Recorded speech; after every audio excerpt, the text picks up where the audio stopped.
Bismillahirrahmanirrahim. Assalamualaikum warahmatullahi wabarakatuh. Halo semuanya, bagaimana kabar kalian? Semoga selalu dalam keadaan sehat dan semangat untuk belajar. Alhamdulillah, kita dapat melanjutkan ke materi sistematika dan kebahasaan dalam karya ilmiah. Namun, sebelum kita melakukan kegiatan pembelajaran, marilah kita mengucapkan basmalah bersama. Bismillahirrahmanirrahim.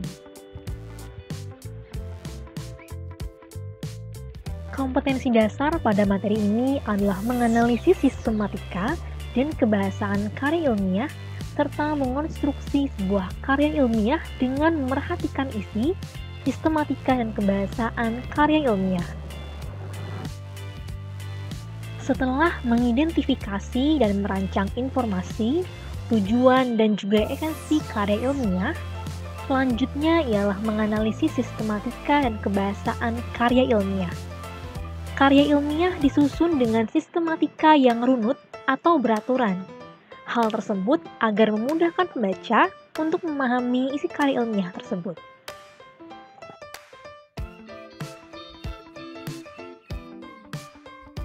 Berikut ini adalah sistematika karya ilmiah. Yang pertama terdapat judul.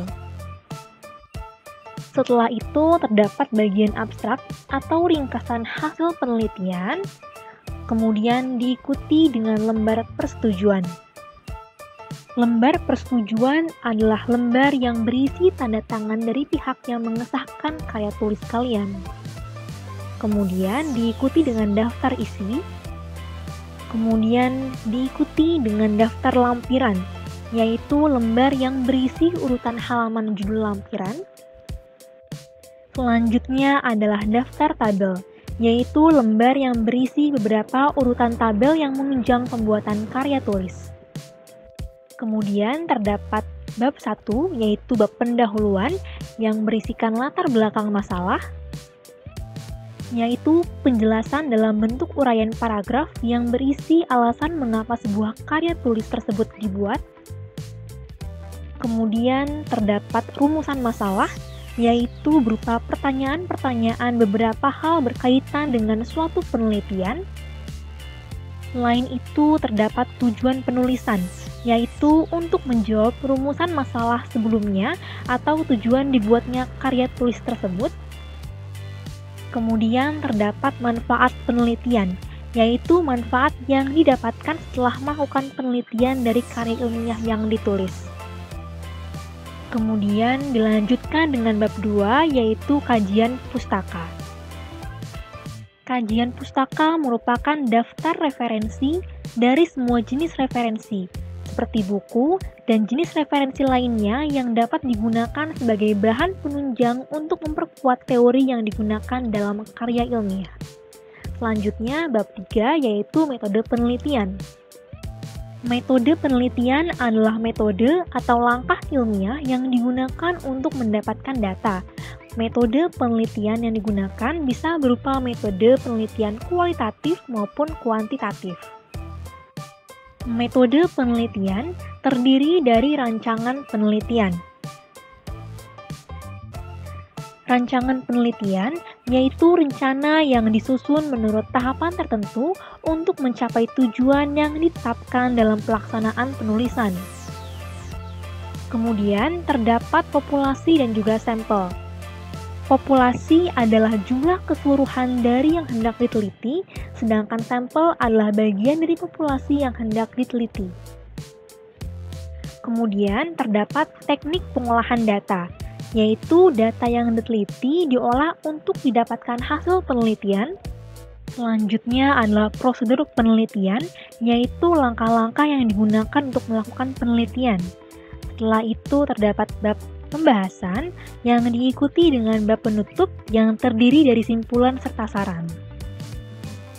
Kemudian diikuti dengan bagian daftar pustaka, lampiran, dan juga riwayat hidup penulis.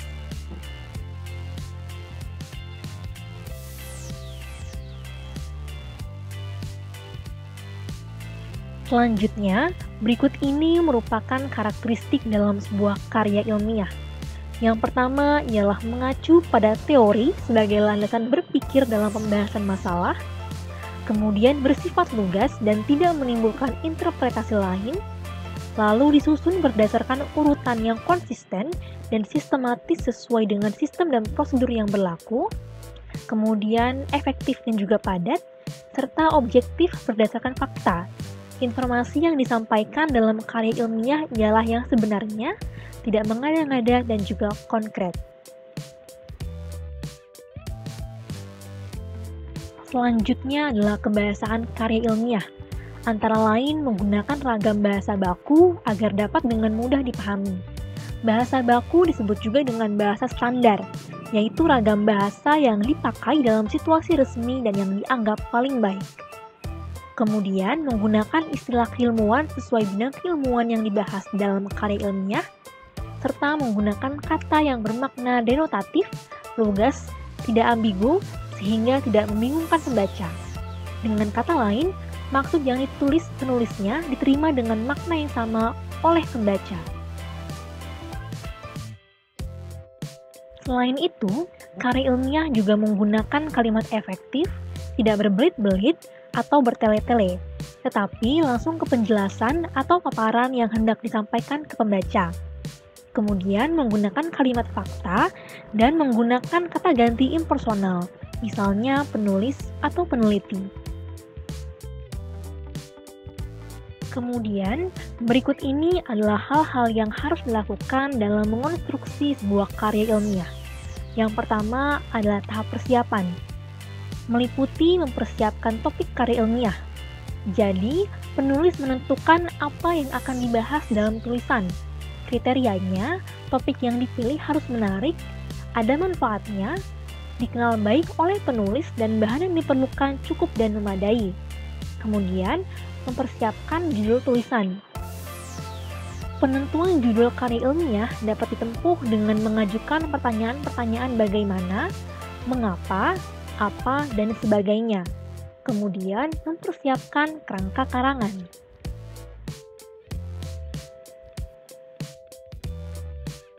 Kemudian, tahap yang kedua adalah tahap pengumpulan data. Pengumpulan data ini dapat dilakukan melalui pengamatan atau observasi, wawancara, eksperimen, dan lain sebagainya. Kemudian tahap pengonsepan. Jika data sudah terkumpul, peneliti menyeleksi data tersebut. Peneliti menggolong-golongkan data berdasarkan sifat, jenis, atau bentuk. Kemudian peneliti melakukan analisis data sesuai permasalahan penelitian. Tahap keempat adalah tahap penyuntingan. Pada tahap ini, kalau peneliti merasa ada bagian yang kurang, maka bagian itu bisa diperbaiki. Dan yang terakhir adalah penyajian. Peneliti siap menyusun karya ilmiah untuk dibaca oleh orang lain. Demikian materi sistematika dan kebahasaan karya ilmiah. Semoga apa yang telah disampaikan dapat kalian pahami dengan baik. Apabila ada yang ingin ditanyakan, disilakan. Terima kasih untuk perhatiannya. Semoga selalu sehat dan tetap semangat untuk belajar, serta sampai jumpa pada video-video pembelajaran selanjutnya. Mari kita akhiri dengan mengucapkan hamdalah bersama. Alhamdulillahirrabbilalamin. Wassalamualaikum warahmatullahi wabarakatuh.